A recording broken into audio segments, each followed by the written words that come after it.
بسم اللہ الرحمن الرحیم۔ محترم جناب السلام علیکم ورحمۃ اللہ وبرکاتہ۔ اس ویڈیو میں ہم بات کرتے ہیں کیوں کو بھگتنا پڑا واقعے کی، جو اس طرح ہے۔ جب تمام مدینہ والوں نے مسلمانوں سے عہد کیا تھا تو اس میں یہودیوں کے 3 بڑے قبیلے بنی قینوع، بنی نذیر اور بنی قریظہ بھی شامل تھے۔ ان میں سے پہلے 2 یعنی بنی قینوع اور بنی نذیر بدعہدی کرنے کی سزا میں دیش سے نکالے گئے تھے، صرف بنی قریظہ رہ گئے تھے۔ اس بار انہوں نے بدعہدی کی۔ وہ جانتے تھے اور خوب جانتے تھے کہ مسلمان بدعہدی پر سزا ضرور دیں گے، اس لیے انہوں نے قلعے کی درستی اور مرمت شروع کرا دی۔ سچ تو یہ ہے کہ اسلام اور مسلمانوں کے خلاف سب سے زیادہ پیش یہی تھے۔ جس وقت مسلمان خندق کی لڑائی سے واپس لوٹ کر مدینہ منورہ میں داخل ہوئے تو اس وقت ظہر کا وقت تھا۔ تمام مسلمانوں نے ظہر کی نماز پڑھی۔ نماز سے چھوٹتے ہی سرکار مدینہ نے اعلان کر دیا کہ ہر مسلمان جو خندق کی لڑائی میں شریک تھا عصر کی نماز مدینے میں پڑھے، بلکہ بنی قریظہ کے قلعے کے سامنے پڑھے۔ اس اعلان کے تمام مسلمانوں کو کمر کسے رہنے پر مجبور کر دیا۔ اس میں شک نہیں کہ مسلمان 1 مہینے کے گھیراؤ میں ہر وقت چوکسی اپنانے کی وجہ سے تھکے ہوئے تھے۔ انہیں آرام کرنے اور تازہ دم ہونے کی ضرورت تھی، لیکن دربار رسالت سے کوچ کرنے کا حکم ہوا تھا، اس لیے اس حکم کی تعمیل بھی ضروری تھی۔ تمام مسلمان جس طرح اور جن حالات میں لڑائی کے میدان سے واپس آئے تھے، اسی طرح اور انہی حالات میں بنی قریظہ کے مقابلے میں جانے کے لیے تیار ہو گئے۔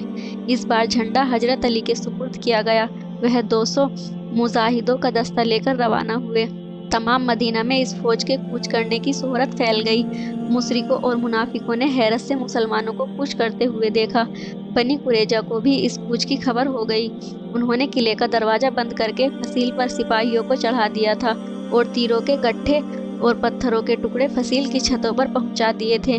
شام کے وقت سب سے پہلے حضرت علی اپنی ٹکڑی کے ساتھ قلعے کے سامنے ظاہر ہوئے۔ بنی قریظہ نے انہیں دیکھا۔ ان میں سے بہتوں نے مسلمانوں اور حضور صلی اللہ علیہ وسلم کو گالیاں دینا شروع کی۔ اس سے وہ جلے دل کے پھپھولے پھوڑ رہے تھے۔ مسلمانوں نے یہودیوں کی گالیاں سنی۔ انہیں بڑا جوش آیا، چاہا کہ فوراً حملہ کر دیا جائے تاکہ ان یہودیوں کو سزا دی جا سکے، پر انہیں ان کے ہادی نے حملہ کرنے کا حکم نہ دیا تھا، اس لیے وہ ضبط کر گئے۔ تھوڑی دیر بعد حضور صلی اللہ علیہ وسلم اپنی پوری فوج کے ساتھ تشریف لے آئے۔ مسلمانوں کے آنے کا سلسلہ عشاء تک چلتا رہا۔ عشاء کی نماز پڑھ کر حضور صلی اللہ علیہ وسلم نے قلعے کو گھیر لینے کا حکم دیا۔ مجاہد قلعے کے چاروں طرف پھیل گئے اور رات ہی کو انہوں نے مورچے قائم کر کے صبح بہت سویرے نماز وغیرہ سے فارغ ہو کر مورچے سنبھال لیے۔ یہودیوں نے سنگباری شروع کر دی۔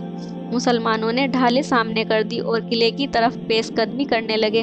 چونکہ یہودی تیزی سے پتھر پھینک رہے تھے، اس لیے زیادہ تعداد پتھروں کی ڈھالوں سے بچ کر مسلمانوں کے پیروں اور ٹخنوں میں لگ رہی تھی۔ پتھر نوکدار تھے، اس لیے گھائل کر رہے تھے۔ بہت سے مسلمان گھائل ہو چکے تھے، پھر بھی قلعے کی طرف پیش قدمی جاری رہی۔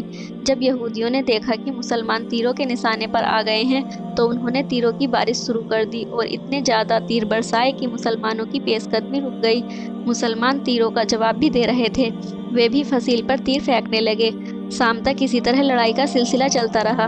اگرچہ مسلمانوں نے ہر چند قلعے تک پہنچنے کی کوشش کی، لیکن تیروں کی زیادتی سے فصیل کے نیچے نہ پہنچنے دیا۔ قلعے کے چاروں طرف اسی طرح لڑائی چھڑی ہوئی تھی۔ حضرت علی رضی اللہ عنہ اتر کی طرف اسی طرح لڑائی کی گھات میں لگے ہوئے تھے۔ آپ اس حد تک جوش میں بھرے ہوئے تھے کہ آپ نے تیر اندازی کا خیال کیا اور نہ سنگباری کا۔ آپ اور آپ کے ساتھی نوکدار پتھروں اور پردار تیروں کو ڈھالوں پر روکتے ہوئے قدم قدم بڑھتے رہے۔ آپ نے پکا ارادہ کر لیا تھا کہ قلعے کے نیچے پہنچ کر ہی دم لیں گے۔ یہودی آپ کے ارادے کو بھانپ چکے تھے۔ انہوں نے اس طرف سپاہیوں کی تعداد بڑھا دی تھی اور سپاہیوں نے اس تیزی سے تیر اندازی شروع کر دی تھی کہ مسلمانوں کی صفوں میں بکھراؤ پیدا ہو گیا تھا۔ آگے بڑھنا نہ صرف مشکل تھا بلکہ ناممکن ہو گیا تھا، پر حضرت علی رضی اللہ عنہ کا قدم نہ رکا۔ شیر خدا تیروں کو ڈھال پر روکتے ہوئے اور ایک ہاتھ میں جھنڈا اٹھائے ہوئے برابر بڑھ رہے تھے۔ اپنے سردار کو بڑھتے ہوئے دیکھ کر یہ کیسے ممکن تھا کہ دوسرے مسلمان پیچھے رہ جاتے؟